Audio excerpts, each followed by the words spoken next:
Maayong hapon ka na tong tanan. Domingo karon, April 20, 2025, Easter Sunday. Dili ta padung ngadto sa dagat, kundi padung ta ngadto sa eskwelahan sa Basak Community High School. Diin nagpuyo ang mga fire victims sa sitio Living Water, Barangay Basak Pardo, Cebu City. Atong kumustahon ang mga kahimtang sa mga fire victims nga nagpuyo sa Basak Community High School. Ug atong gisubay karon ang Dalan Tagunol or in Bacalso Avenue Extension nya karon dool na kita sa Barangay Hall sa Basak San Nicolas nya tapad niya na ang atong eskwelahan nya muliko ta diha sa eskina. Pagliko nato sa eskina dool na diha ang atong gate sa Basak Community High School para ato nang makumusta ang mga kahimtang sa mga fire victims sa sitio Living Water, Barangay Basak Pardo.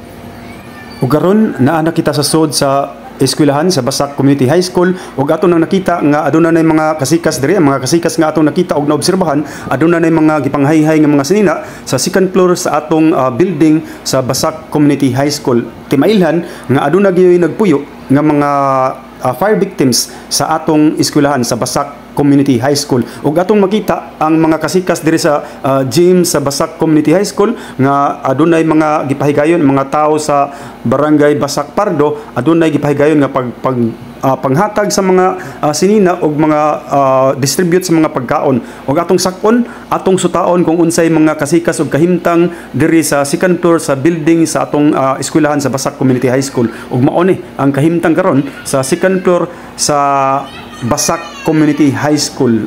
Aduna nay mga nagpuyo nga mga fire victims gikan sa sitio Living Water, Barangay Basak Pardo.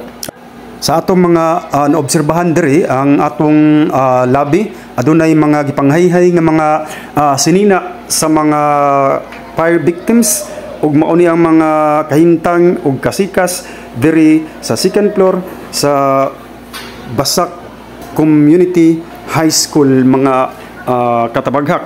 Atong naugon karong taod-taod ang gym kung unsay mga kasikas didto ug unsay mga pangitabo didto sa ubos karong taod-taod ato nang naugon para atong ipakita kaninyo ang kinatibuk-ang kahimtang diri sa Basak Community High School, mga katabaghak.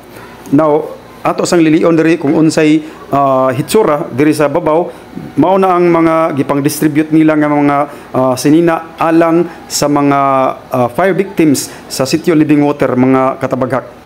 Ug niining tungura nibalik na kita sa ubos ug atong makita ug atong masaksihan ang mga gipanghayhay diri sa second floor sa atong eskwelahan, mga katabaghak. Ug karong taod-taod musod kita mismo ngadto sa gymnasium para ato gayud nga maobserbahan ug masaksihan kung unsay mga gipahigayon sa mga tao sa Barangay Basak Pardo ngadto sa mga nasunugan sa sitio Living Water, Barangay Basak Pardo, Cebu City, mga katabaghak.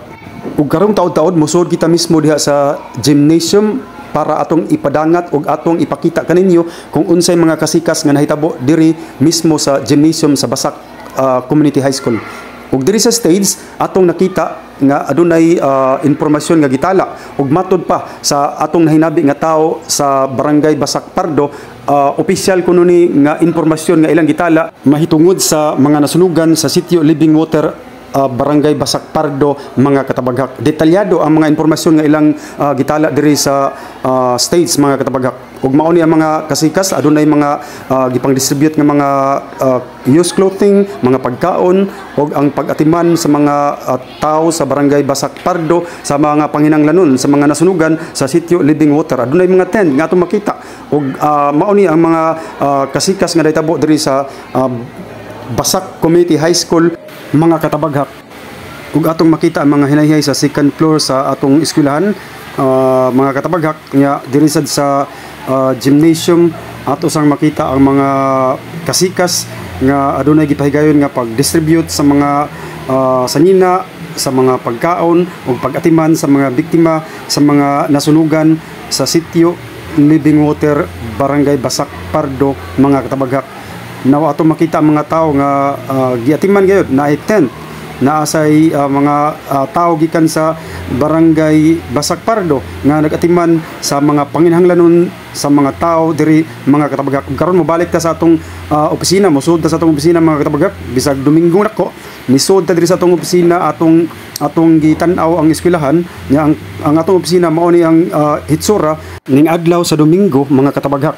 Mingaw kayo atong eskwelahan pero ni arita bisan Domingo kay ato gayud nga gitan-aw ang sitwasyon sa mga biktima sa sunog sa sitio Living Water nga ania diri ni stay or ni puyo sa atong eskwelahan sa Basak Community High School mga katabaghak. So I think mao lang ni siya nga akong ipadangat og ibalita kaninyo mga katabaghak. Daghang salamat mga katabaghak.